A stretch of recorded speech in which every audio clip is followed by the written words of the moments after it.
This episode is brought to you by Indiana Jones and the Dial of Destiny, arriving in theaters June 30th. In this franchise's final installment, the most iconic adventurer of all time comes out of retirement to search for a legendary device with the power to change history. Harrison Ford returns alongside Phoebe Waller-Bridge and Mads Mikkelsen. Indiana Jones and the Dial of Destiny opens June 30th, only in theaters. Tickets are on sale now. Hey everybody, it's Tim Heidecker. You know me, Tim and Eric, Bridesmaids, and Fantastic Four. I'd like to personally invite you to listen to Office Hours Live with me and my co-hosts, DJ Doug Pound. Hello. And Vic Berger. Howdy. Every week we bring you laughs, fun, games, and lots of other surprises. It's live. We take your Zoom calls. Music. We love having fun. Excuse me? Songs. Vic said something. Music. Songs. Music. I like having fun. I like to laugh. I like to meet people who can make me laugh. Please subscribe now. This podcast contains explicit language, but it's probably not my fault. Don't worry, I'll talk to the other hosts.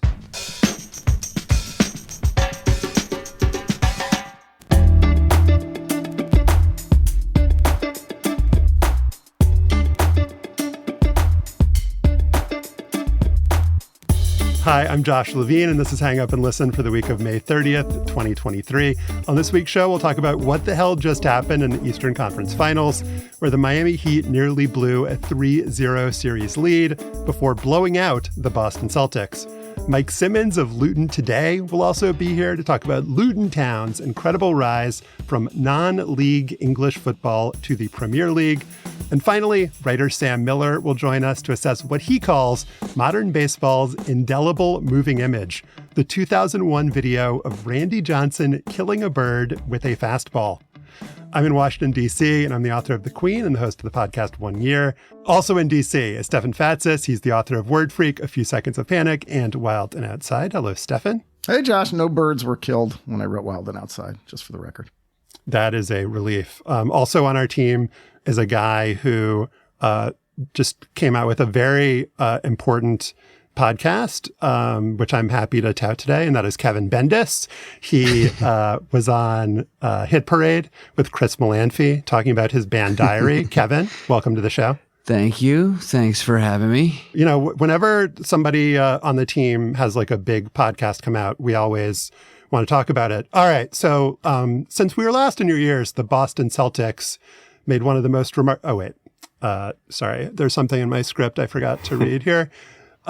Joel Anderson. Does that ring a bell, Stefan? Who?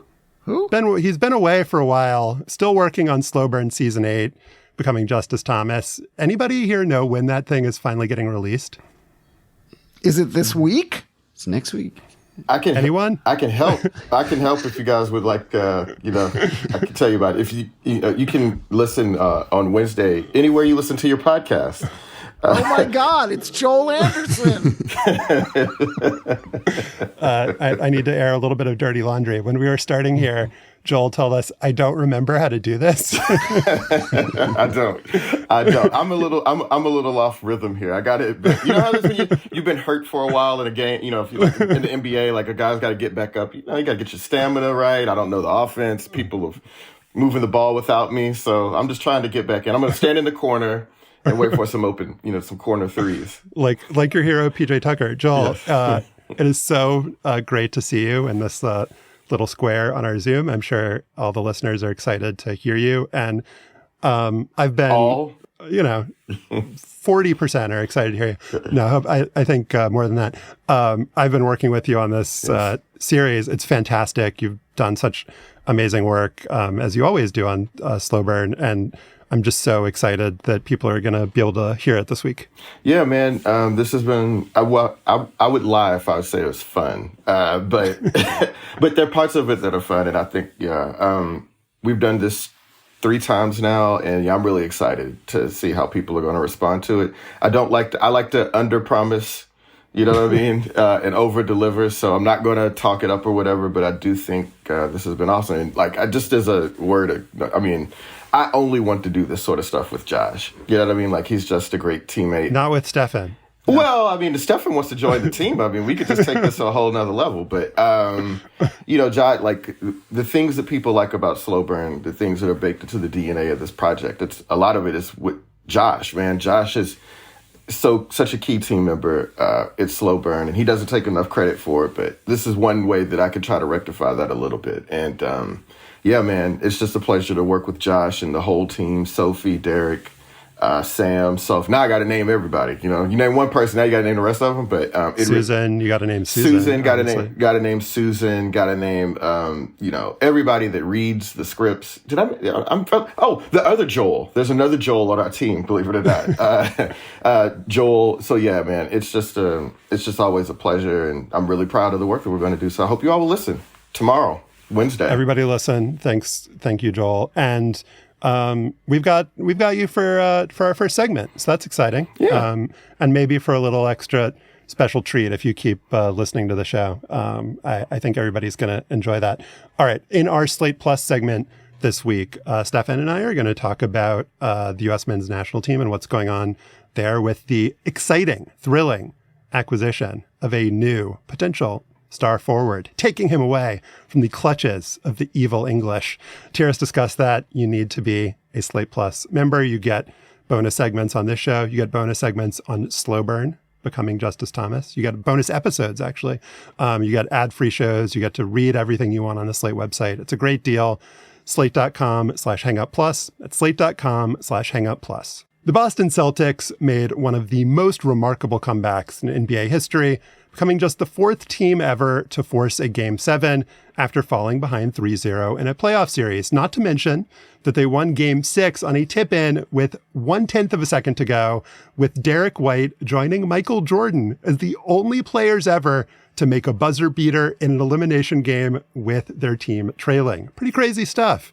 So on Sunday, the Celtics take the court in Boston, visions of the 2004 Red Sox dancing in their heads, primed to become the first NBA team in 151 tries to come all the way back from 3-0 down, and they did not do it. I mean, they really didn't do it. It's hard to emphasize how really they didn't do it.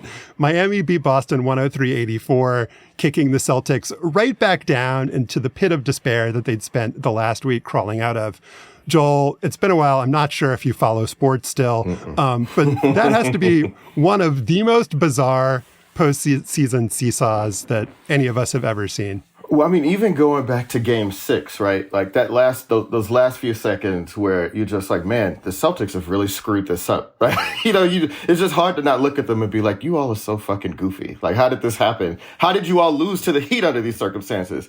And then they win, and you just think, okay, well, theoretically, they're the better team. They're the 1 seed. They've got home court advantage, which isn't necessarily an advantage in this series, but they have it. But it is in the NBA. Two seed. Look, I'll tell you, I don't know sports. They have 1 seed tendencies. I don't follow sports anymore. I tell you, I'm 2 seed. Right, you're right. But then last night, I think I was watching through the first quarter, and the Celtics kind of controlled the action early. Like, it was so hard for the Heat to score. I think they had like 8 points, maybe halfway through the first quarter, and then all of a sudden, the Heat catch on fire. They start making their shots, and the Celtics never caught up. And instantly, I was like, oh, this reminds me of last year when the Mavs beat the Suns in Game 7 on their home floor.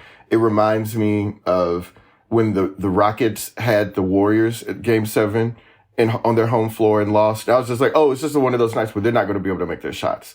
And that's ultimately what happened. And I mean, there's a lot of reasons for that. But I think the one thing about it is that, and I don't follow gambling or whatever, the Celtics were big favorites in pretty much every game through all 7 games. And I just think these teams are so much more evenly matched, and it doesn't make a lot of sense because the Heat are theoretically like an 8 seed or whatever. But these teams are so evenly matched. And if you go all the way back to the 2020 conference finals, last year's conference finals, these teams just can't pull away from each other. They're not so dominant of each other that you're going to get, a 4-1 series or one team is going to dominate the other. And what happened is that the Celtics just picked the worst time in the world to have that shooting game, right? Like, that's the worst time in the world to be as cold as they were. And it happened to them in Game 7. But I mean, I don't think anybody was surprised that it happened, right, Stefan? They didn't shoot particularly well the entire series in aggregate. Yeah. Caleb Martin was on the Miami Heat last year. DNP in Game 7 against the Boston Celtics in the conference finals. Caleb Martin had more 3-point makes in the series than Jaylen Brown and Jason Tatum combined, 22-18. And the Celtics and it's really so sad. It was just so sad to watch. I mean, I feel for all those Boston fans. They sucked, man. They just shit the bed on Monday night. This was a terrible game. And it was one of those games that after that, as you described accurately, Joel, those first few minutes of the first quarter, you were like, they ain't come back. Like, they cut it to under 10 a few times. I think they got it down to 7 or maybe even 6.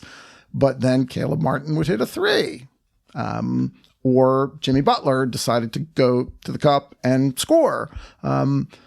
Butler finished with 28 points, and it felt like a quiet 28 points. It didn't feel like Jimmy Butler was dominating the game the way he had dominated games 1 through 3 of the series that the Heat won. But this guy, Caleb Martin, was awesome. 11 for 16 from the field in Game 7, 26 points, 10 rebounds, played 45 of the 48 minutes. Dude should have been the MVP of the series, which went to Butler. Jason Tatum gets hurt in the first possession of the game. He, I think to his credit, he said after the game, I don't want anybody to feel bad for me. He was clearly compromised on defense, couldn't elevate for his shot on offense. That was just a really bad break. But this is what happens when you put your entire season into a single game after just completely, losing control in the first 3 games. I mean, if they hadn't lost the first 2 games at home, then they wouldn't have even been playing in this game, much less had the opportunity to get trounced in that way. And then Jaylen Brown, who is an incredibly talented player, 8 turnovers, the most in a Celtics Game 7 in franchise history and a career high for him. And Joel, a lot of the reason why Jimmy Butler is such a great player, but also all of these like advanced statistical systems say he's like, even in the regular season when he doesn't play all the minutes he does now, they say like he's a top 5 player in the league. What they say, the reason why he ranks so high is he never turns the ball over. And it kind of matches with, if you just think back, you're like, I guess I don't remember Jimmy Butler turning the ball over, much in that series at all.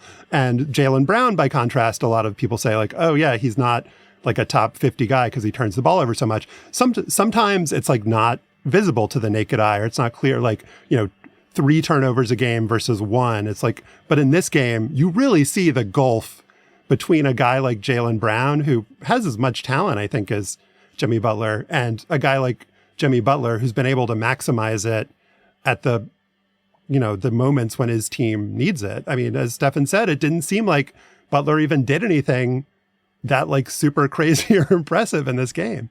Right. So whereas the Heat have somebody that is highly efficient, is careful with the ball, great defensively, and shows up in all the big moments, you've got the Celtics where last year Tatum was the first player in NBA history with 100 turnovers in a single postseason. And then you've got Jaylen Brown, who last year was not quite as careless with the ball, but is somebody who last year we said, man, that guy really needs to tighten up his handle because he can't get where he needs to get on the floor against elite defenses. And you're seeing the same things over and over again. And I guess that's sort of why, like, the bigger picture thing is that, so the Celtics have a first team All-NBA guy, a second All-NBA guy in Brown.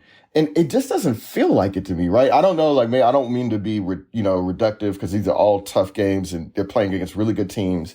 Under, a tremendous amount of strain. They play games every other day, so everybody's not going to be at their best all the time. But when I look at the Celtics, I don't think of, they've got Tatum and Brown tonight.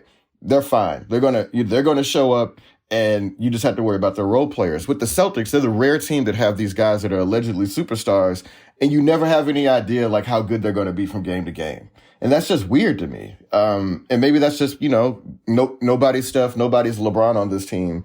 But if you have a first team All-NBA guy, and obviously Tatum was hurt last night, but even in the previous 6 games, it's not like you could count on him to just dominate. And you'd be like, he's going to be clearly better than Jimmy Butler, and the Celtics are going to be okay. That just didn't happen. And so I just, I don't know what I don't know what to make of that. I don't know what the Celtics are supposed to do to get better. I thought Malcolm Brogdon was going to be an answer. That just shows you how foolish. Well, he was hurt too. I mean, he was good for a lot of the season. I mean, Stefan, the positive Celtic spin came from Bill Barnwell, who said Tatum just finished his age 24 season, Brown his age 26 season. When Pippen and Jordan were 24 and 26, the Bulls lost Game 7 of the conference finals by 19 points, and then they won the first of their 6 championships the next year. So that's the positive spin. I thought this guy Reed Wallach had a good counter argument, which is that this is a very different NBA. This, Pippen was on a under market contract, which he's very pleased about to this day. But Tatum and Brown are going to both be on these like supermax deals. And I think it's true what Joel said, Stefan, is like, what are the options for this team? Not just, and it's not just about these two guys. It's about with the current CBA. It's like, what can you do? What can you build around these guys? Like, obviously you can't, I don't think you can break them up. They're too good, but what do you do? I mean, maybe you don't do anything. I mean, they had a bad game, and they had 3 good games that preceded that under incredibly stressful circumstances. They had a rookie coach who does not seem quite ready for prime time, at least in his interactions. We're gonna have to listen to his post-game press thing in a second. We'll get there. Isn't he a Bobby Huggins guy, though? I thought, did Mazzulla play for Bob Huggins? I think he did. Joe Mazzulla did play for Bob Huggins. Yeah, well, just, anyway, go ahead. I mean, his examples are not the greatest, but go ahead. So, I'm no cap expert, but as a talent observer, it would seem short-sighted to maybe ditch Jaylen Brown because he had a shitty series. And the bigger question to me is like, is that coach a good fit for this team? He, just watching him publicly, blame the coach. How they blame the coach. Down, just because he's a bad coach, just because he's bad at his job. Why are you blaming him? If you're going to be a bad coach, it seems the worst coach to go against would be Eric Spoelstra, like possibly the best coach of the NBA. Yeah, like that's going to be something that's going to show up, I imagine. Yeah. I mean, I don't know how this narrative would have been different. 4 games ago, the narrative was they have to fire everybody and get rid of Jaylen Brown and fire Joe Mazzulla and blow this thing up. And then after Game 6, it was, they're on the cusp of history. Go Boston. Boston strong. We're going to do this. They were showing Red Sox clips and interviews with Red Sox from the 2004 team that came back and beat the Yankees after trailing 3-0. Who did they beat? I forgot. The 2004 Red Sox. I don't know. It escapes me. I have no idea. Me either. Lost to the dustbin of history. Let us listen. So Mazzulla was amazing on the podium, but just before the kind of economical nature of trying to squeeze this into our show, I want to just play this 26 seconds full interview that he did with Boston television after the game. Joe, I don't know how eloquently to ask it, so I'm just going to say what happened. They played better than we did. Why? I don't know, but our guys gave everything they had, and that's the most important thing, is that people understand it's one of the best locker rooms they've been a part of, and those guys gave everything they had. How much pain is Jason in with that ankle? He's hurting. What was your message to them? I love them. Thank you. Thanks. I mean, there's something about this guy. He's young to be an NBA coach. He's the youngest coach in the league. I think you can't. I don't think you can do that unless you're like a Greg Popovich, who's been around for decades.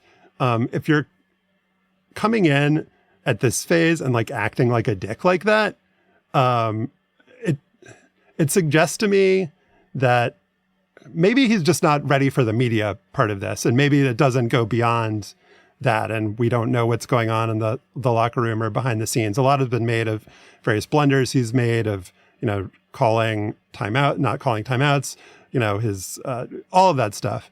But it strikes me as being immature in a way that, you could argue either he's not ready for the job, he needs to like get a completely new kind of mindset around this stuff, or Joel, am I like being way too harsh on this guy? You guys have said repeatedly, very stressful situation.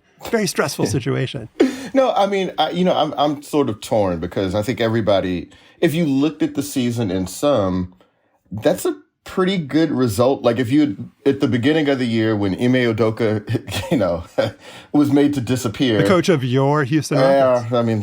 I mean, I can't expect someone Fertitta to do much better than that. But I think the thing is that, so you go at the beginning of the year and you said, hey, the Celtics are going to lose Game 7 of the Eastern Conference Finals.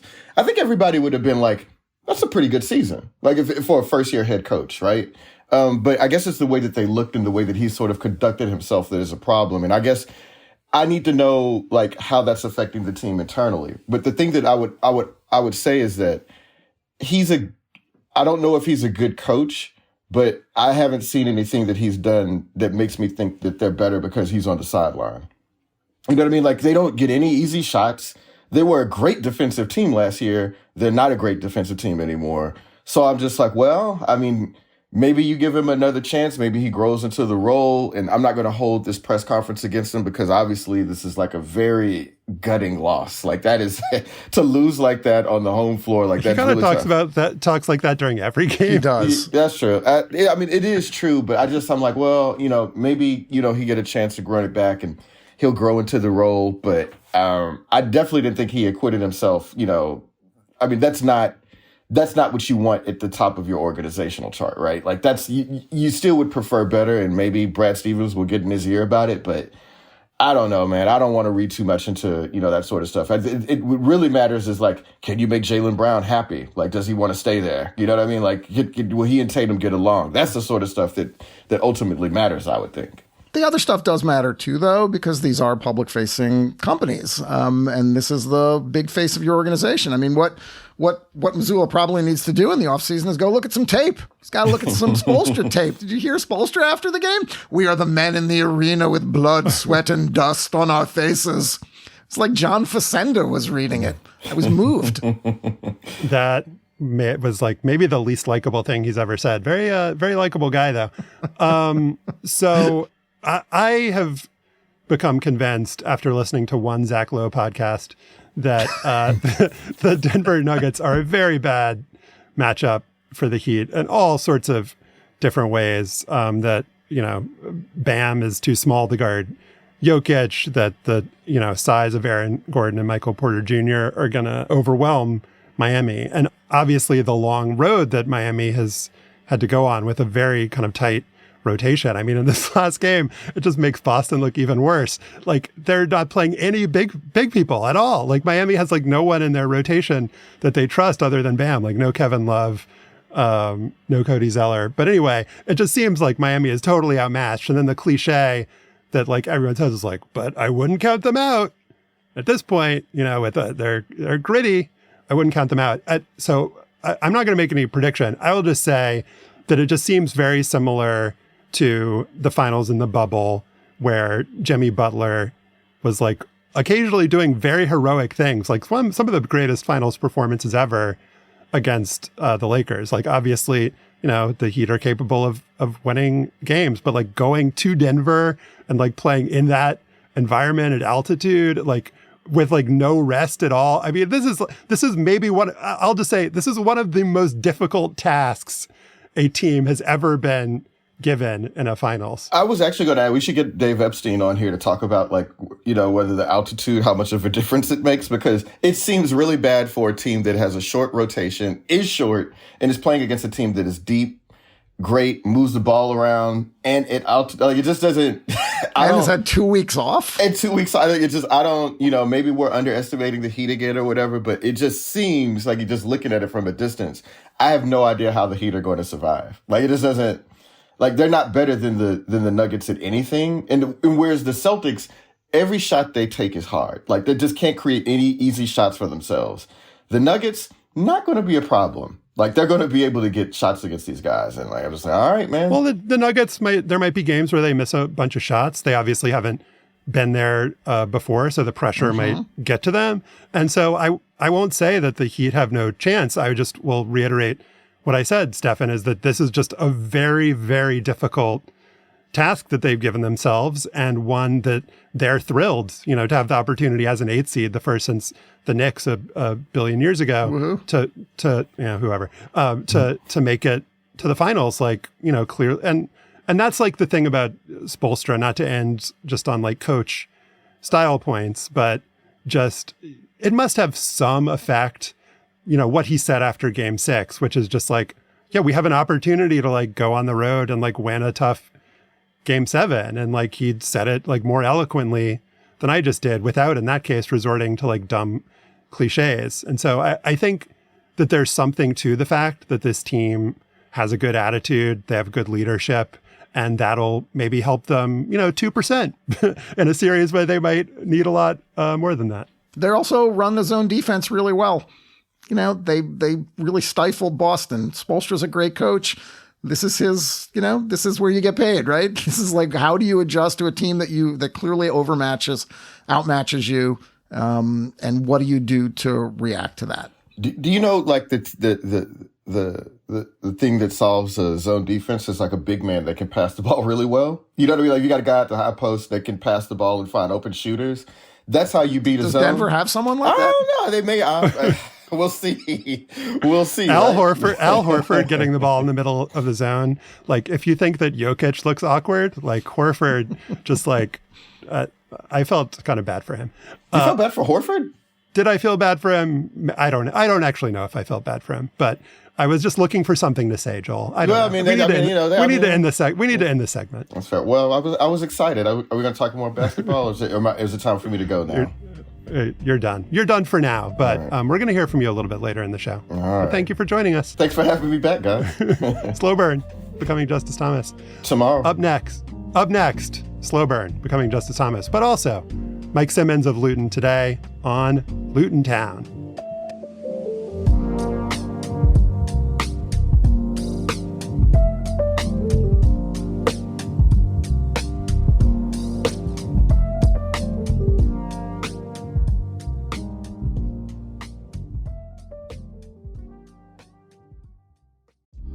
It's time to reboot your credit card with Apple Card. Now, when you get a new Apple Card by May 31st, you can earn $75 back at Nike. Just spend $75 or more on qualifying purchases at Nike using Apple Card with Apple Pay within your first 30 days. Apple Card gives you unlimited daily cash back that you can automatically grow at 4.15% annual percentage yield when you open a high-yield savings account. Learn more about Apple Card in the Wallet app on iPhone. Apple Card subject to credit approval. Savings provided by Goldman Sachs Bank USA. Member FDIC and available to Apple Card owners, subject to eligibility requirements. $75 daily cash, valid only for new Apple Card accounts opened by May 31st, 2023. Qualifying purchases at Nike only within the U.S. Additional terms and limitations apply. Visit apple.co/Nike promo for important offer details. Leicester City, Leeds, and Bournemouth were relegated from the Premier League on Sunday. Sad day for them and for me because I was a fan of Leeds United States of America. Up from the Championship are Burnley, returning after just one season away, Sheffield United, also no stranger to the Premiership, and Luton Town. It's an incredible story. 9 years ago, the Hatters, they used to make hats in Luton, were playing in the 5th tier of English football, demeaningly known as non-league. They're the first team ever to return to the top of English football after being demoted that low. They play in a ramshackle 10,000-seat stadium smushed against row houses on 3 sides in a downtrodden working-class city 30 miles north of London. Luton Town advanced after defeating Coventry City 6-5 on penalties after a 1-1 draw in an all-or-nothing playoff at Wembley Stadium on Saturday. Mike Simmonds covers the Hatters for Luton Today. Welcome to the show, Mike. Hi there. How you doing? You good? Good. You've been busy. I lost count of how many stories you've filed since Saturday, but it's a lot. Just how improbable is Luton's rise to the Premiership? It's a great story. I mean, as you mentioned, 10 years ago they were down in the conference, and when at that stage everyone thought they'd get back in the league. That was always going to happen, but no one saw them going all the way to the Premier League as they have done. So to come up as quickly as they have and now to be playing next year in the Premier is a fantastic achievement. Obviously, last season they did get to the playoffs as well, so it's not a complete surprise that they're actually up there. But it is a sort of sense of disbelief by most people that have actually gone ahead and done it. Anyone who was at Wembley would have just been it's a fantastic occasion. So yeah, it's some story to get back to where they were once before. Before we zoom out to the full context here, I want you to just describe the scene at Wembley. It's known as the richest game in sports. It's a prize of around 170 million pounds for the team that wins and makes it up to the Premier League. The amount of pressure on the players and the manager must have been absolutely immense. And then to have it go down to penalties, and Ethan Horvath, who U.S. men's national team fans know, was in goal for Luton. Just what was the amount of tension like in Wembley? And then how would you describe the release? It was very, very, it was a very nervous time, that, because the game itself, Luton took the lead in the first half, and then the first sort of 40 minutes, they looked like they were going to win fairly easily. They had all the possession, plenty of shots, just couldn't quite get that second goal. Coventry came back second half, equalised, and then extra time, Luton thought they'd won it, but VAR disallowed the goal. Then it got to penalties, and the first 11 penalties, I mean, I don't know how they all did it, but they all finished them. I mean, the keepers didn't get close to them really. But Luton's players said afterwards they had actually been practicing every single step of those penalties, even down to how they breathe before they take the penalty. That's how sort of detailed, because the manager used to work at the FA in England, do a lot of preparation on their penalties. So they said they practiced everything, every kind of scenario. And then when it got down to sudden death, Dan Potts took a great penalty for Luton and scored. Unfortunately, the Coventry player, he stepped up and he put it wide. And it was like a sort of stunned disbelief, I describe it as, the fact that they see he missed the penalty. They've actually realised what that actually means to get back there to the club. Plus, as you mentioned, the money, I mean, it secures their funding for the ground. It secures the club for the long-term future. It was just all of that in one came together in that sort of 60 seconds when he missed the penalty. And it was just, I mean, there was people crying. It was an emotional moment for those who follow the club, and just one of sort of pure disbelief, I'd say, really. It is one of the great things about English football, of course. And you contrast that with Leicester City, who in 2016 were the most unlikely winners of the Premier League. And now they are relegated to the Championship, the second tier of English football. Luton Town in 2016 were in the, fourth tier? They were just up back into league football in 2016. The fortune swing in English football really is one of the most wonderful things in sports to see. Yeah, it is. I mean, I think they were playing League One back then, and then they got through those leagues, and I mean they were in the top flight back in the 90s, and they'd have won major competitions. So I mean they are a big side. So coming, but it's just the fact that coming back up so quickly as they have done. I mean, as you mentioned, it's just sort of sport, isn't it? Really, because who'd have thought Leicester winning the cup and winning the league would now be back down in the Championship, and replaced by a Luton side who were playing conference 10 years ago. So yeah, it's something to do. So as you mentioned, Luton does have a rather storied history. They beat Arsenal in the 1988 Football League Cup final. They were in the first division until being relegated in 1992. Then there were financial issues with the club. There was a 30-point deduction due to financial irregularities in 2009.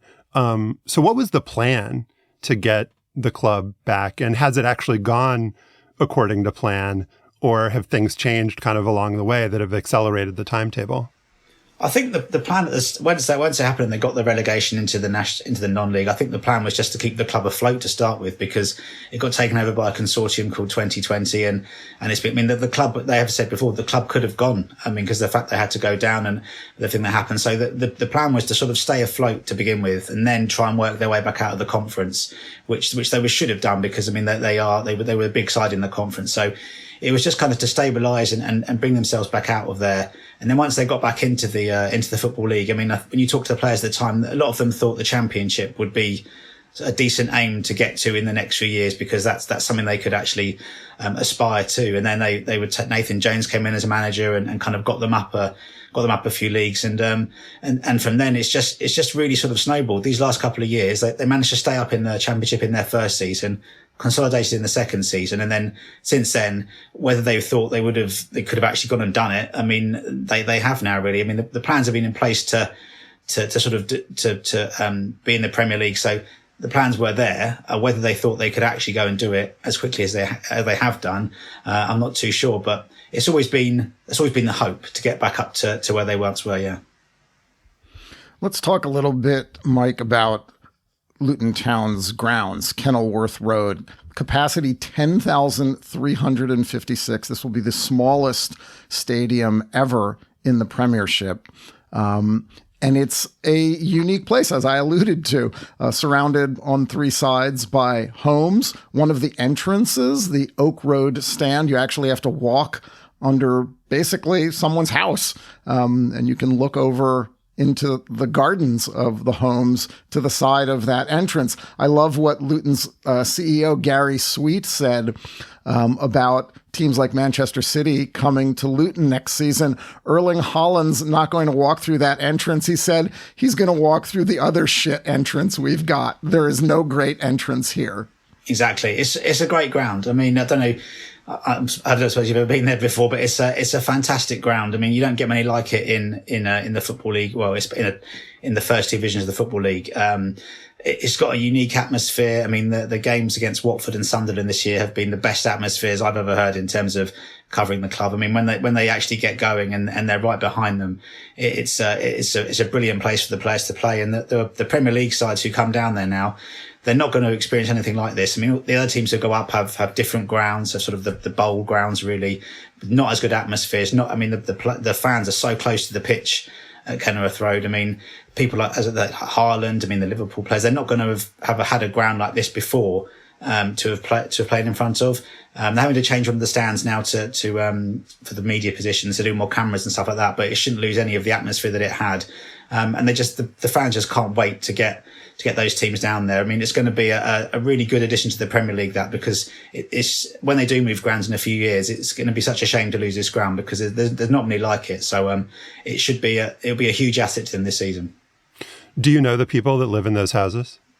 I don't know them off by no, but there are a few who live around there, definitely. Yeah. I'm sure the property values are going up. I mean, so they're going to have to put in new lights. It's going to be like a crazy 3-month transformation here. And as you alluded to, it just seems like it's going to be such a marketing boon to the Premier League to have Luton, to have Kenilworth Road in the league, that not only is it a great atmosphere, but to the extent that it's true, I mean, they can now claim that it's true, that when you have a stadium like this, when you have an atmosphere like this, it's kind of selling the message that anyone can make it to the Premier League, that you've got, Wembley and you've got Kenilworth Road. Like, I can't wait to, watch Man City come there on television. It seems like it would be incredibly fun to see that match in person, but I imagine it would cost $1 billion to get a ticket for that match.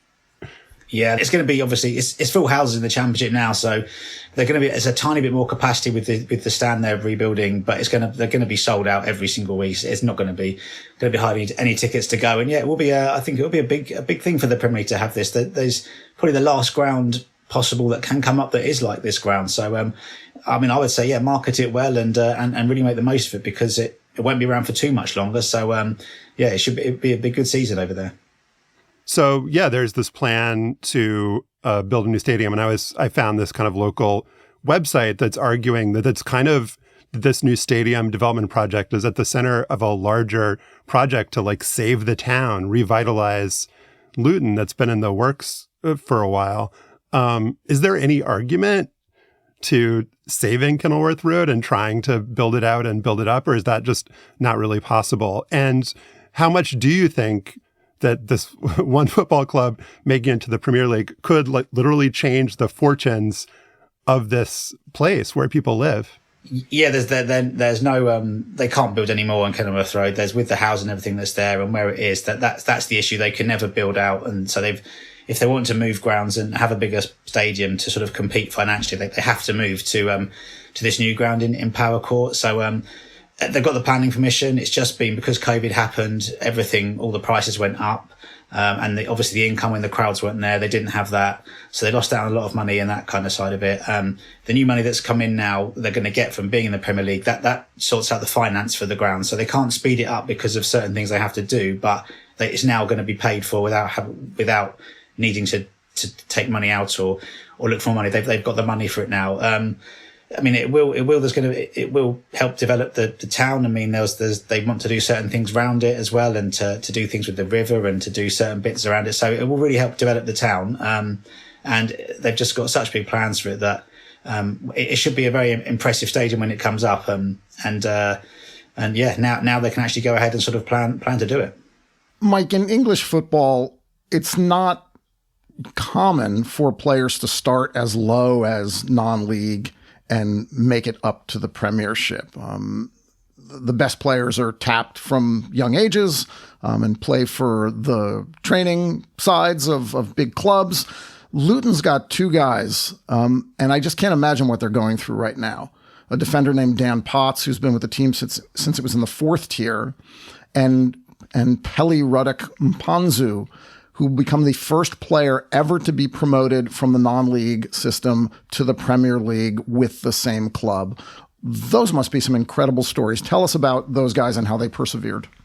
Yeah, and Pelly's a brilliant story. I mean, he came on loan back in 2013 from West Ham, so he was at the academy of a big club. He was signed by the former manager John Still and came in, and they were back in the conference in those days. So he made his debut in an FA Trophy game at a place called Staines, which doesn't have many supporters either there. So he came through, played in the conference, signed permanently a month later. And since then, he's just gone through the whole journey. I mean, there's been some times he could have left. I mean, there was interest in him, and because he was obviously doing very well. But he's always decided to stay with Luton, and he has become a proper club legend there now. I mean, they love him.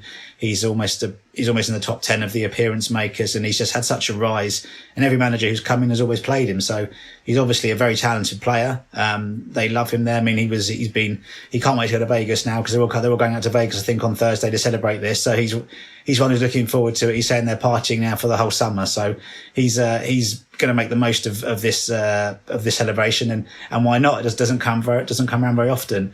Dan Potts was also at West Ham. I mean, there's quite a connection there with the club. He then joined in League Two, and he's been an important player as well. He's been a first team player and scored lots. He has scored some important goals for the club. So he's come all the way through as well, and been a very dependable member of the squad. And you could see what it meant to them on the weekend. I mean, they're both interviewed, very emotional because they've obviously been with the club since they're in League Two and come all the way, and they've both stayed there. So it's great stories for the pair of them to now be back in the Premier League again. Folks who are listening to this might be thinking of Wrexham because of, obviously there's an American connection, there's a documentary, and this year they had the dramatic rise out of non-league football into league football, which is a story that's been told around the world. What are kind of the similarities, at least to the start of the Wrexham story, as far as you can tell, and what are the differences between Wrexham and Luton Town? The similarities would be the fact they are both big clubs and have both played in the Football League and then had to drop out of the Football League, and then they've brought their way back. They've fought their way back into the league again. So that's the kind of similarities there. I mean, how they've done it is slightly different because obviously Luton were taken over by a consortium. Didn't be able to put loads of money behind it. It was obviously Wrexham have been taken over by two Hollywood stars and have had lots of money put behind it and had all the sort of national interest and on social media, whereas that wasn't really around back when Luton were doing it. So the sort of the high profileness of both clubs is different because obviously everyone knows about Wrexham. I mean, they're massive. I think they're quite big in America, aren't they, as well? Or people know about them. But Luton's was very much done locally rather than actually taking it global. So and it's been different in that way. And so Luton have had to come up and it's just not. I would say, although they're both great stories, I'd say they're very different stories in how the two teams have done it. Mike, you're also going to be rising to the Premiership. That must be kind of exciting for you too. It's great. No, I mean, when I started in, I think 2010 or something doing this. So, I always, because I obviously knew of Luton and I hoped they'd get back into the league, and I could see them doing well and getting up the league. Whether I thought Premier League was a different matter. I can't say I would have thought of doing that at the time. So, no, it's going to be... Are you the first journalist to rise from non-league football to the Premier League with the same club? I'm going to say yes. I'm going to say forget their stories. It's just my story is much better than all theirs. So I think probably. So having a season in the Premier League, even if it's just one season, I mean, that doesn't matter. It's going to be a great year to remember next year, to go to these clubs and see Luton go to the Emirates, Old Trafford, Anfield. It's going to be great. Take some notes for a book, Mike. I'll read it. Mike Simmonds covers the Hatters for Luton Today. He's got a great year coming up. Mike, thank you so much for joining us on the show. No worries. Thanks a lot. Next segment, Sam Miller will join us to talk about Randy Johnson and that dead mourning dove.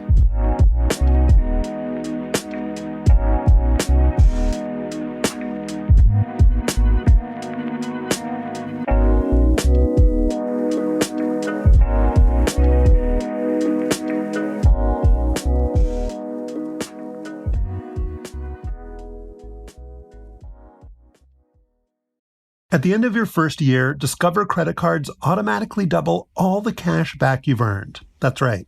Everything you earned doubled.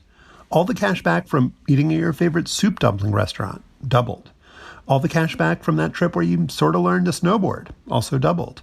And the best part, you don't have to do anything ridiculous to get it. Nope, Discover does it automatically. Seriously though, see terms and check out for yourself at discover.com/match. Now listen up. I only have 30 seconds to tell you all about my first Netflix show, Fubar, before this ad self-destructs. I play a spy who on his last day on the job discovers that, surprise, his daughter is also a spy. Can you imagine that? Together, we both go commando to terminate a very bad guy. So put that cookie down, get to the chopper, and come with me if you want to watch Fubar, only on Netflix. This Netflix ad has been terminated. Okay, before I get to the real intro for this next segment, I need to tell you that Stefan and I taped this last week, and we were really proud of ourselves for getting ahead of the game. But then, inevitably, something crazy happened after we finished recording. Will Brennan of the Cleveland Guardians killed a bird with a line drive. As you're about to hear, it was the second time in less than a week that a bird was killed on a major league field. It was a very weird coincidence in a sport that's all about weird coincidences. You'll hear all about that and more starting now. On May 17th in Oakland, Arizona Diamondbacks pitcher Zach Gallen was warming up in the outfield when he struck a bird with a curveball. The bird did not survive. I don't really know what happened, honestly, Gallen told reporters.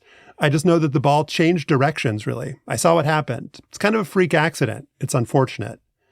Gallen also said that he didn't remember the other time when a Diamondbacks pitcher killed a bird, as he was only 5 years old at the time.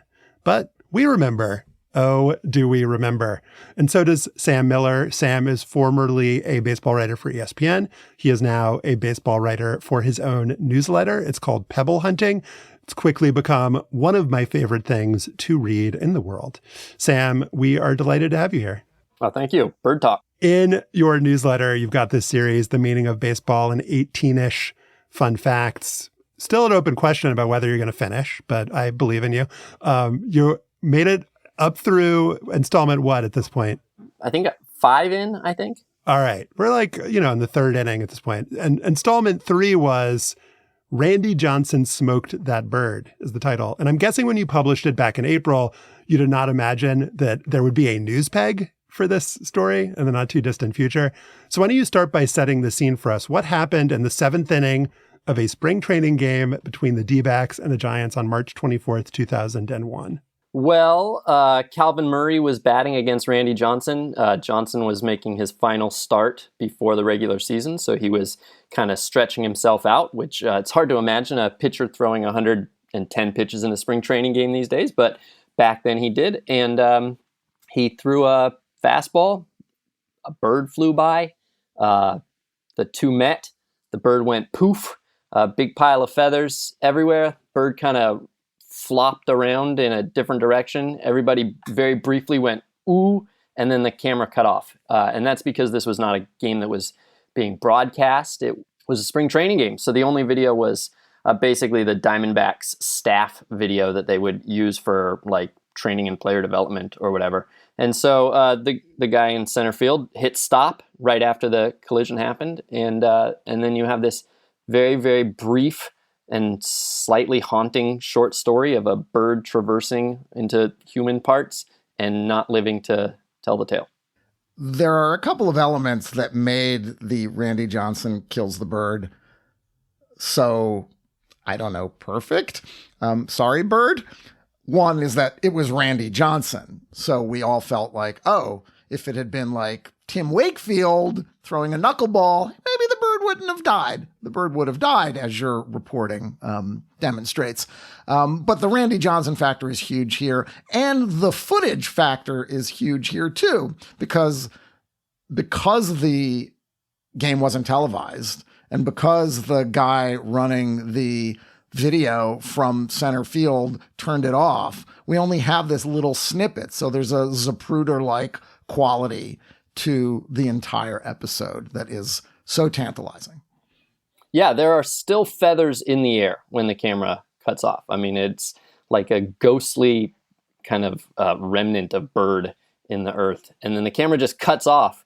And because of that, I mean, in some ways it sort of predates the type of video that we got used to in the GIF era, where you watch it and it cuts off like while your brain is still trying to kind of move a couple seconds into the future. And so you have no choice but to rewatch it over and over and over and over. I think you're right that it being Randy Johnson is, I mean, if it were not Randy Johnson, I think there are maybe like 6 pitchers in history for whom this could become, such a defining video. I mean, it's interesting. I don't know if you guys remember AJ Burnett smoking a truck. Do you guys remember that? Do not remember that. No. He was warming up between innings, and like a groundskeeper was driving a truck behind home plate, and he threw a pitch that smoked the truck, right? Like he smashed a window of a truck. And it was interesting. I think if I remember this correctly, he did it on purpose. I might not remember that correctly. I don't want to besmirch AJ Burnett, but it was an interesting video, but it did not tell a larger tale of a legendary career. Whereas Randy Johnson is in fact a legendary career. He's one of the 3 or 4 heroes of fireballing. And so to have this visual image, which is slightly misleading, like you say, a knuckleball could have made a bird explode. But the kind of the pairing of visual and career was perfect. As I put it, Randy Johnson had done all the work to make this video, meaningful to us. And I don't want to. I was just going to say I don't want to get too philosophical on this, but of course I do. I do want to get too philosophical. 5,000 words getting philosophical about this bird. It's brilliant. Yeah, I mean, I think that as bad as it is for the birds getting hit with baseballs, it is baseball in a bird shell. It is like what baseball is about. It just having billions and billions of repetitions of action until kind of sort of like everything has to happen. It's like baseball is sort of like the multiverse theory. Like there's so much of it playing all the time at so many levels that eventually everything has to happen. And then we go through the process after that of making meaning out of it. And because it was Randy Johnson, because of the perfect visual of this, for various reasons, I mean, I think there's a lot of reasons, but for various reasons, this was very easy to make meaning out of. And I think that's why it survived in a way that, Zach Gallen, Smokes Bird will probably not survive the same way. Sam, we can see your cat there. Welcome, cat. Oh, you can see that. That's Cat. The cat was very interested in talk of killing birds. There was a report at one point that cats kill billions of birds a year. I was actually looking that up in preparation for this segment. There's some speculation that might have been a bad study. So tell your cat that, the reputation has been besmirched unfairly. I did see that North American bird population has dropped by from 10 billion to 7 billion since the Dave Winfield Seagull incident. That was in 1983, and the police were involved, I believe. In Toronto. Canadian police, let's be clear. It became an international incident. But, you argue at the top of this piece as kind of part of this larger series that you're doing about baseball and fun facts, that this moment, this Randy Johnson bird highlight is one of modern baseball's indelible moving images. You mentioned the Willie Mays catch. You mentioned the Carlton Fisk stay fair gesture, Kirk Gibson limping around the bases. And I think kind of like what you were saying before, Sam, about Randy Johnson being known as this fireballer, I think out of those four, you would only really compare it to the Willie Mays catch in terms of the highlight aligning with what makes the player notable and distinctive. The other one I was thinking of is a baseball player playing football. When I was just trying to think of all kind of sports highlights where the indelible image matches up with the player's reputation, is Bo Jackson scoring the touchdown on Monday Night Football and running through the tunnel. I guess there was also Bo Jackson running up the fence that time. There's a bunch of Bo Jackson ones, I guess. But are there? Does that seem fair to you that like the Willie Mays catch, the Randy Johnson bird, that those seem, even among these quintessential highlights, they seem to kind of be in a category of their own? Yeah, they do. And I think that another one that I might throw in there, I don't think it's quite as indelible, but another one I'd throw in there is Jeter with the flip play, where the play itself it's not like this extreme athletic move or anything like that. And yet, in some ways, like when I think of Derek Jeter in motion, I think of that play. But that one's just more annoying because Derek Jeter is annoying. Yeah, that one's annoying for a lot of reasons. Like there are people who debate whether he needed to intercept Jeremy the ball. Giambi didn't slide. That was annoying. Yeah. Right, Jeremy Giambi. I mean, in some ways, that is the defining image of the Giambi brothers. Like, why didn't you slide? What's that? Yeah, no, I mean, I think that you're right, that the other two sort of tell a story and you have to understand the stakes of the game. Whereas with Randy Johnson, you not only don't need to understand the stakes of the game, there are literally no stakes to the game. That it was a spring training game. The pitch didn't count ultimately. You don't need to understand what baseball is conceptually. No, you don't. You don't. Yeah. I mean, a basketball alignment to me that is reminiscent of this is Darryl Dawkins breaking the backboard. Sort of perfect match of athlete and action. That's true. Like when you think about like Shaq pulling that backboard down, I mean, we go, oh, wow, he's so big. He was enormous. But like, isn't the extra 5 pounds did it? No, not really. See, right? Dawkins like, was better because the backboard shatters and the plexiglass falls all over the court. Why did the backboard shatter? Was it just busted plexiglass? It was the 80s, like, man. They didn't have breakaway rims. Yeah, they didn't have breakaway rims. I mean, it would have been similar if that had only happened one time. Like if Jerome Lane hadn't done it, if Darvin Ham hadn't done it. We've got NBA coaches who have now shattered. That's how big a deal could it be? Another good one is actually, now that I think about it, is that, do you remember when Hunter Pence hit the ball multiple times on the same swing? Like he got a hit in the playoffs where he hit the ball and then like on the same swing hit it again and then got this weird sort of like knuckling base hit. And it's only memorable in some ways because it was Hunter Pence who had this kind of reputation for being able to look weird while playing good baseball. And I don't think there's anything specifically about Hunter Pence's swing that would have made him more prone to have a double hit as he did. But it ends up being perfect. Like you have the perfect marriage of video and player style. So as you mentioned, coincidence is a big factor in what makes this indelible, that you have this bird happen to fly in the path of a pitch thrown by a guy who has a reputation as one of the hardest throwers and the most fearsome pitchers ever.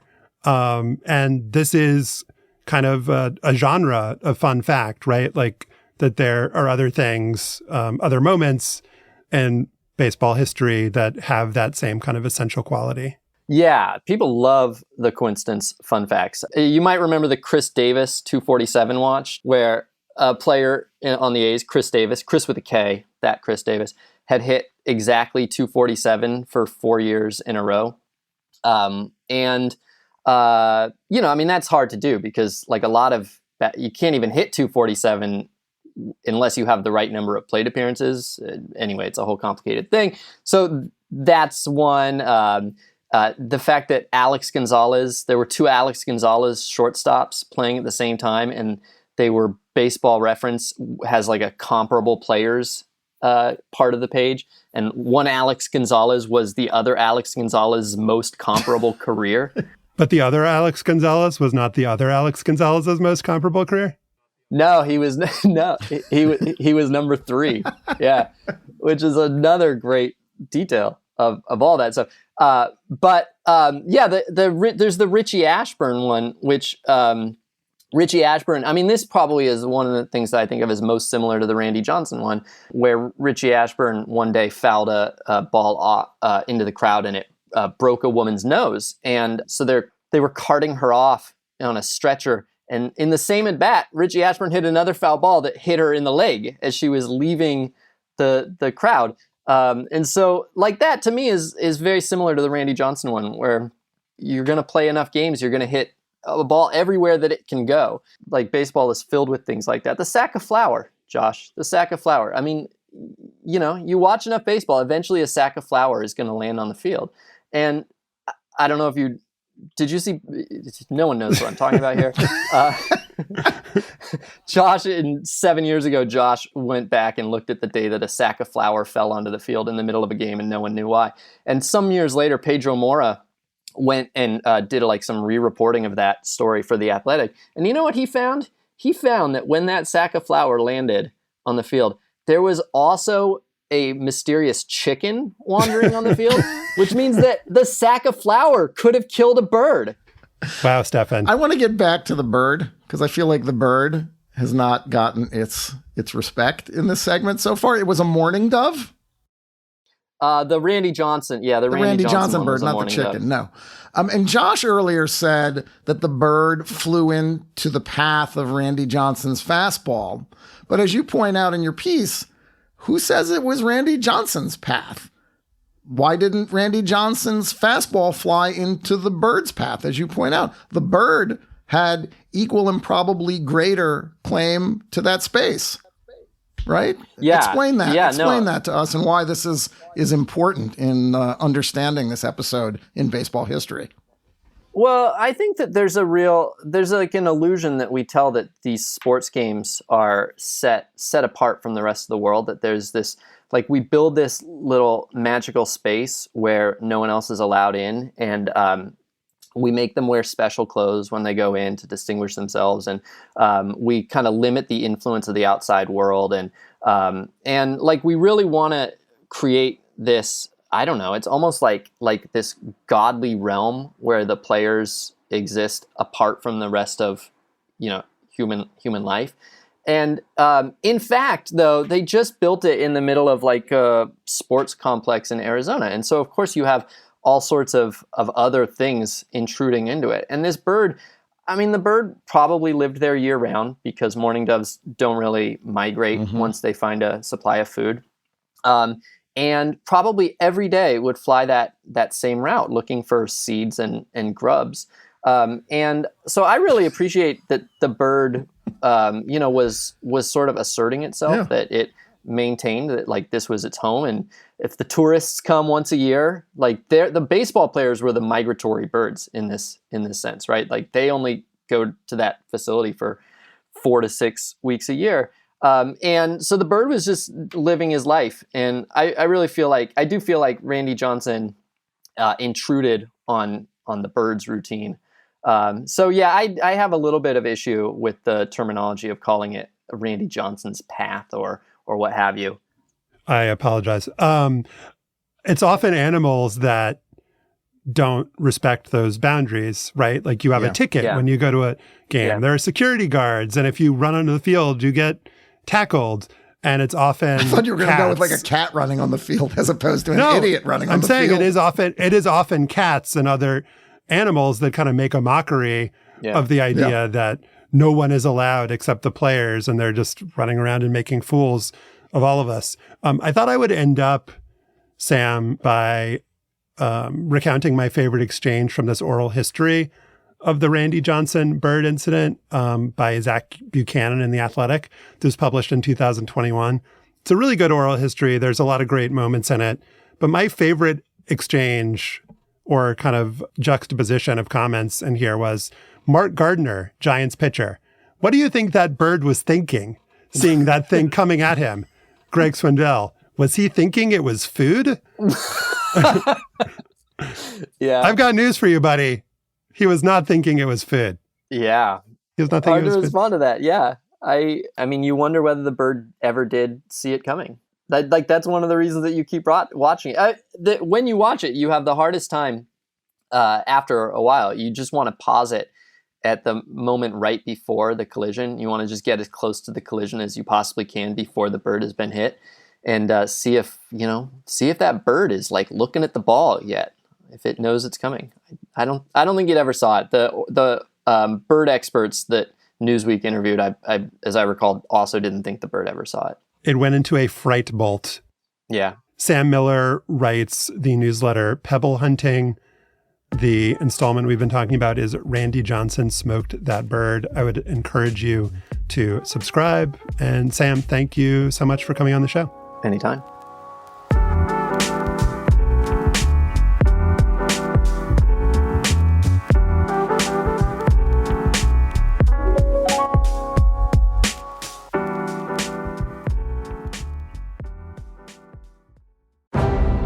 I've been looking for this all my life.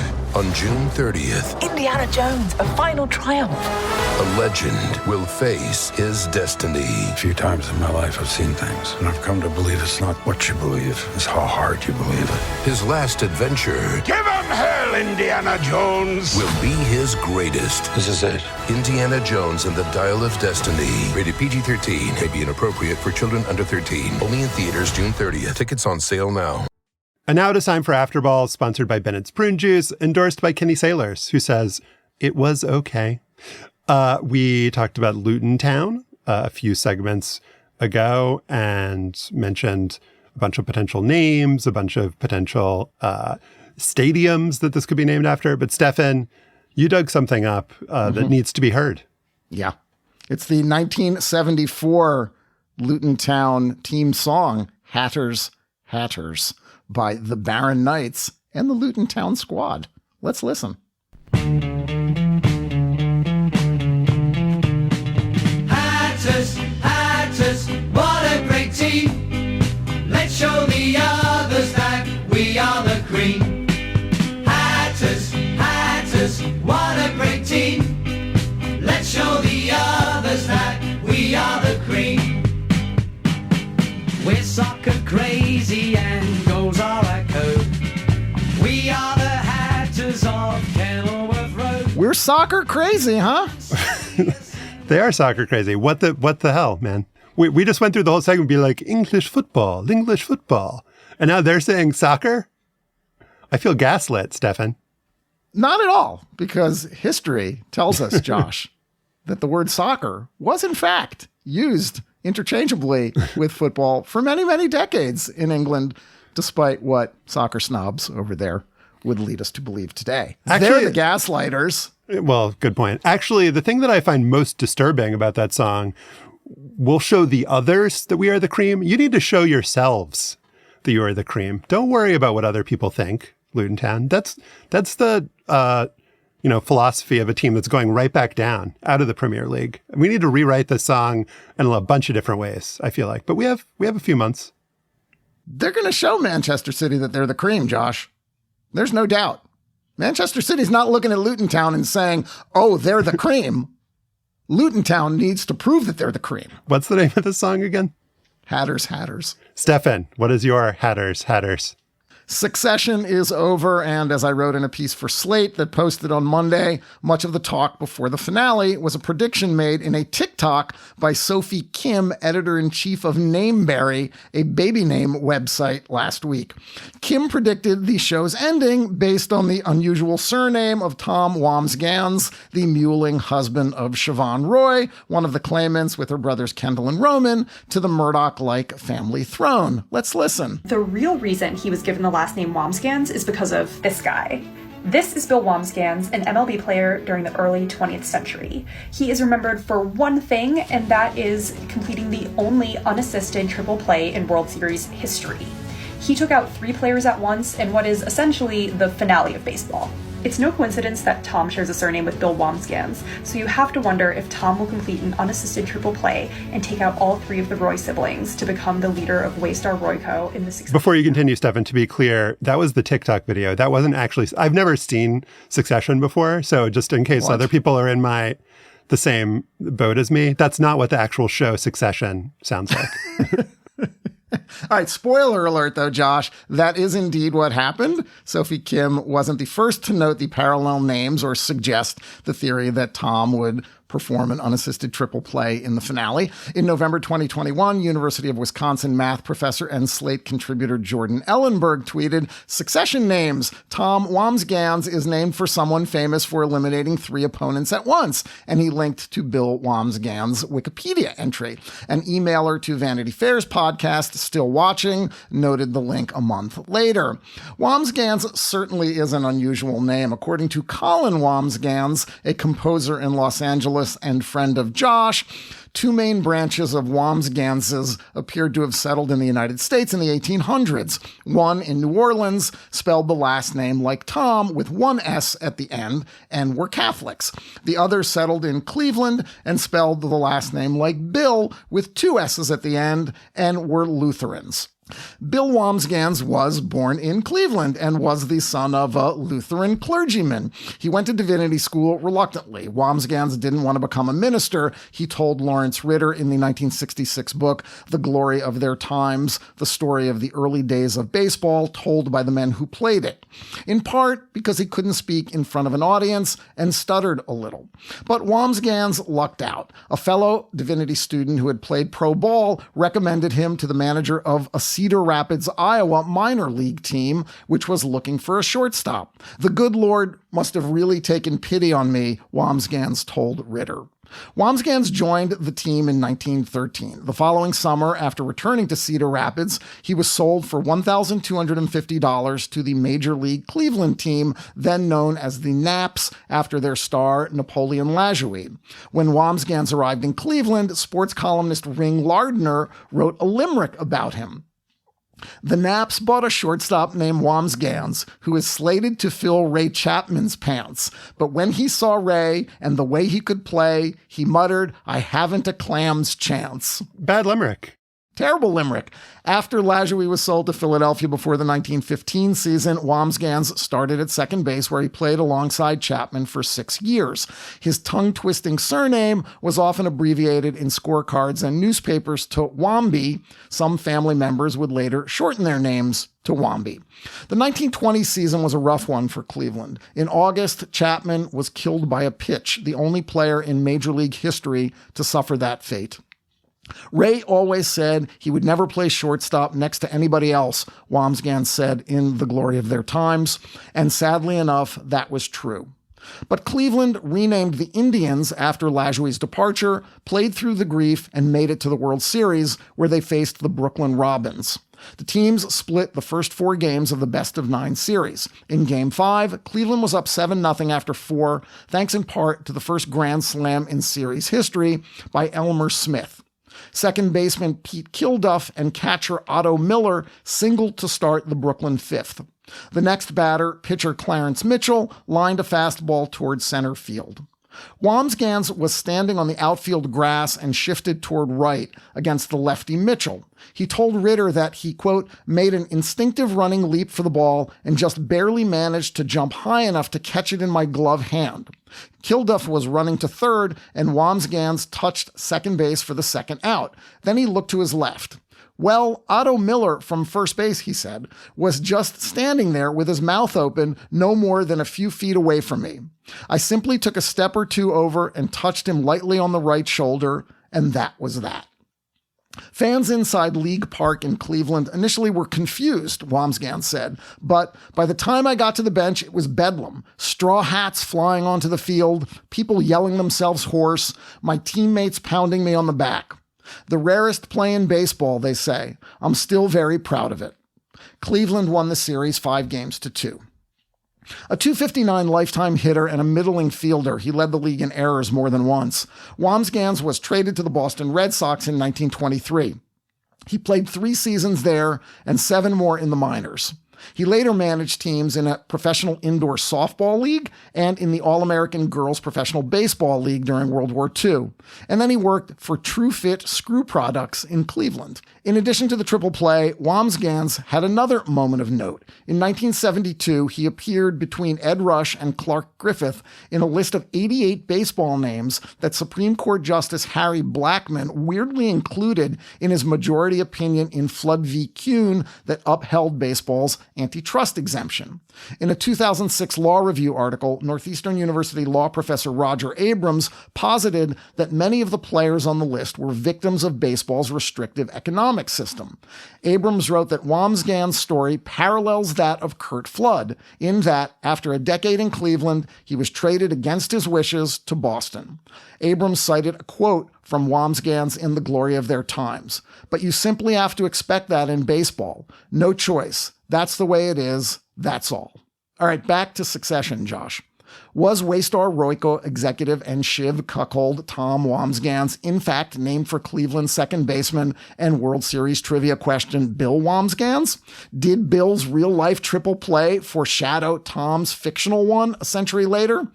To find out, I did what everybody else that wrote about this didn't do. I emailed someone connected to the show to ask them. I sent an email to Frank Rich, who's an executive producer on Succession. "I hate to spoil the internet's fun, but it's false," Rich told me. "Tom's family name was picked before we had shot a first season. The Succession pilot was made in 2016, let alone mapped out precise story twists that would culminate 39 episodes later. Not to mention that many of the key writers on the show," he said, starting with its creator, Jesse Armstrong, "are British, live in London, and are devoted to British football." Rich, a New York Magazine writer at large and a former New York Times columnist, added that the source for Tom's last name is a typical one in screenwriting and much more mundane than an obscure baseball reference planned 7 years in advance of a show's finale. A Succession staff member knew someone named Wambsgans. "If memory serves," Rich said, "we were looking for something off-key that would be awkward to say, pronounce, befitting a character who arrives as an outsider in the Roy's world." I think that maybe we found a new sponsor for the Afterball segment, True Fit Screw Products, endorsed by Bill Wambsgans. But do we know what he says about him? He probably thinks that they're more than okay.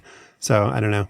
He worked there for a long time. Apparently, I did disappoint a lot of people, Josh, as you can imagine, who wanted the story to be true. Some of whom insisted in comments on Twitter that Frank Rich is wrong and that the story is true. Maybe he is wrong. So you've put out another strong theory. We'll see how it plays on TikTok. But we'll have to let the market decide, won't we? We will. Josh, what's your Hatters? As you may have heard on this and other programs, Slow Burn Becoming Justice Thomas is out this week. And in the series, Joel Anderson does a ton of excavation. He talked to family members and friends and mentors and women who knew Clarence Thomas long before he made it to the Supreme Court to get a real sense of who Thomas was and is and where he came from. Part of the task in any series like this is to separate the mythology from the reality. Like, for instance, what are we supposed to do with this passage from Clarence Thomas's autobiography, in which he described his recreational activities at Missouri's Conception Seminary? "I also played basketball, softball, and flag football, doing so well at the school's annual Olympic-type games that some students thought I deserved the Super Jock trophy traditionally given to the outstanding athlete." In their book, Supreme Discomfort, Kevin Merida and Michael Fletcher said this: "He pumped iron in the seminary's recreation center, and his former classmates still marvel at his ability to throw a football more than 70 yards in the air." Let that sink in. Merida and Fletcher also write the following about his time in high school. He played for the 3L Llamas, as the school's basketball team was known, named after an Ogden Nash poem. In the school yearbook are photos of him dunking a basketball, leading a fast break, and fading back to pass a football. I would like now to welcome Joel Anderson to the program. Hello, Joel. Hello, Josh. And Joel, I read over it kind of loosely. We were all, everybody's, hair kind of blew back when I said it. I didn't want to put too much of an emphasis on it at the time. But everybody wants to know, have you seen this photo of Clarence Thomas dunking a basketball? Oh yeah, absolutely. It's in the yearbook. Yeah, I've seen it. Absolutely. Did Photoshop exist in the 1960s? No, Photoshop did not exist in the 1960s. Was there a ladder in the photo, or is there like kind of like Spider-Man like rigging from the ceiling? It doesn't. There doesn't appear to be any. There does not appear to be any like device that would help him to levitate or to get up a little bit. No, it's just him and a rim. I should add, this is not in the series, Slow Burn, Becoming Justice Thomas. This is bonus content. So just you guys are in the middle of bonus content. You won't get this anywhere else. This won't even be on, probably, I mean, unless Josh shows up for Slate Plus. But yeah, nobody else is interested in this. This is the thing. This is the thing that we've kind of been debating and talking about the most in the series. Right. And we're not gonna stop there. We have more. So after the seminary that I referenced before in Missouri plays a big role in episode 1 of the series, which you'll hear about more when you listen. Clarence Thomas moves on. He goes to Holy Cross in Worcester, Massachusetts. One of his classmates there is a guy named Eddie Jenkins, who's just an amazing interview. He's in episode 1. We love Eddie Jenkins. And he was a football star. And when I say football star, I don't mean like Worcester, Massachusetts, Holy Cross football star. I mean, Stefan, this guy played for the 1972 Miami Dolphins.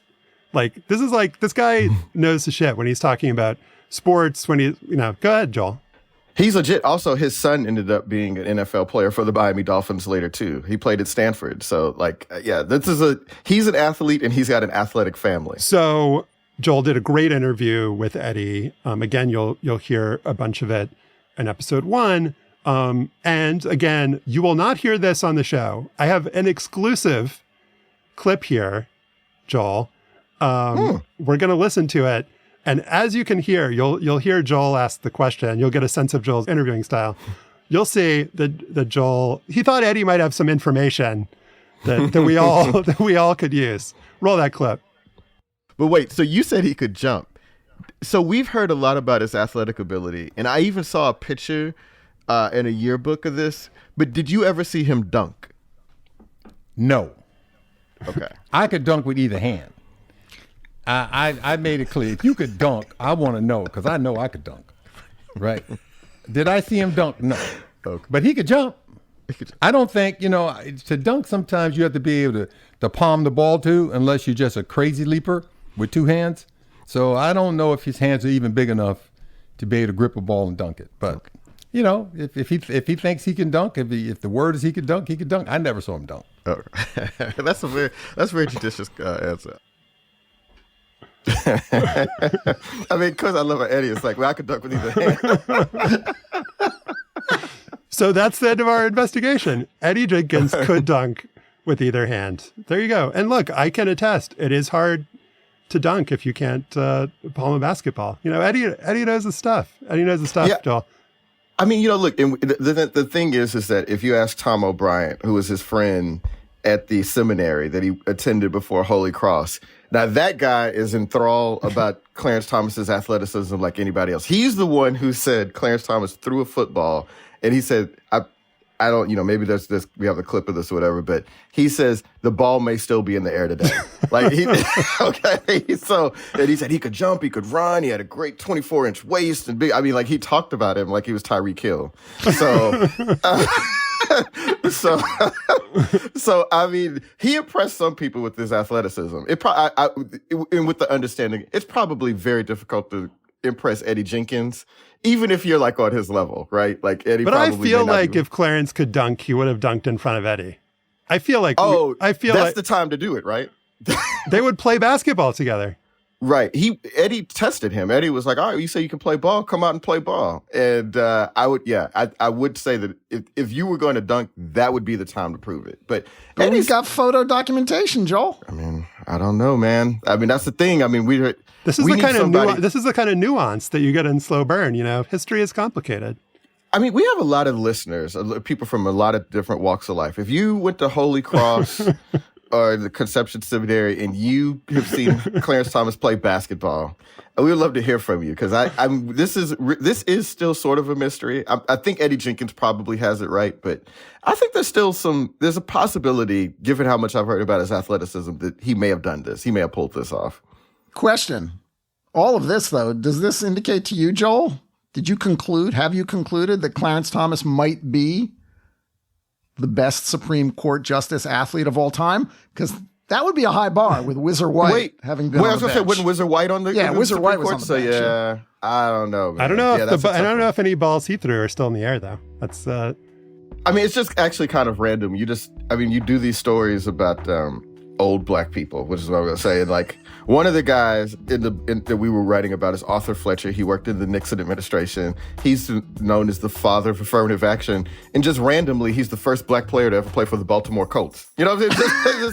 It's just shit like that happens. You're just throwing off, you're just tossing off other afterballs here, Joel. We got yeah, right. Yeah, sorry. Before we get too far, we got to say that is our show for today. Our producer is Kevin Bendis. To listen to past shows and subscribe, or just reach out, go to slate.com/hangup, and you can email us at hangup@slate.com. Don't forget to subscribe to the show, rate and review us on Apple Podcasts, and listen to Slow Burn, Becoming Justice Thomas. For Stefan Fatsis and Joel Anderson, I'm Josh Levine. Remember Zelmo Beatty, and thanks for listening.